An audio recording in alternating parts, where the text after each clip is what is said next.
Okay, hi అండి. ఈరోజు మన యొక్క వీడియో టాపిక్ ఏంటంటే 1000 సబ్స్క్రైబర్స్ను పొందడానికి యూట్యూబ్లో ఎన్ని వీడియోలను అప్లోడ్ చేయాలి. ఓకే, వెరీ గుడ్ క్వశ్చన్ ఇది.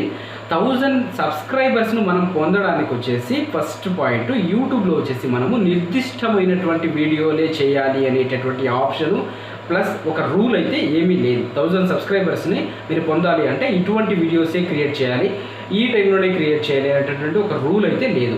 అది వచ్చేసి ప్రతి ఒక్క ఛానల్కు కూడా భిన్నంగా ఉంటుంది. ప్రతి ఒక్క ఛానల్కు భిన్నంగా ఏ విధంగా ఉంటుంది అంటే ఆ ఛానల్ యొక్క డిఫరెంట్ కంటెంట్ మీద ఆధారపడి ఉంటుంది. నేను రోజుకు 1 లేదా 2 ఈ విధంగా అప్లోడ్ చేస్తాను. ఈ విధంగా అప్లోడ్ చేసినప్పుడు ఏమవుతుంది అంటే నాకున్నటువంటి 1-2 సబ్స్క్రైబర్స్ కూడా చిరాకు పడి వాళ్ళు కూడా వెళ్ళిపోయేటటువంటి అవకాశం ఉంటుంది. బట్ రోజుకు 1 అప్లోడ్ చేస్తే వాళ్ళకి ఇష్టమైతే ఆ వీడియోస్ చూస్తారు, లేదంటే పక్క పెట్టేస్తారు. సో ఈ విధంగా చేయడం వలన కూడా మనకున్నటువంటి 365 డేస్లో యావరేజ్గా ఒక రోజుకి 2 సబ్స్క్రైబర్స్ని తీసుకొని వచ్చినా కూడా ఆల్మోస్ట్ నియరెస్ట్గా 700 సబ్స్క్రైబర్స్ అయితే వస్తారు. సో ఈ విధంగా థింక్ చేయండి, పాజిటివ్గా థింక్ చేసి మీరు సబ్స్క్రైబర్స్ తీసుకొని వస్తే 700 సబ్స్క్రైబర్స్ గాను మీకు 3000 వాచ్ అవర్స్ కూడా కంప్లీట్ అయిపోతాయి.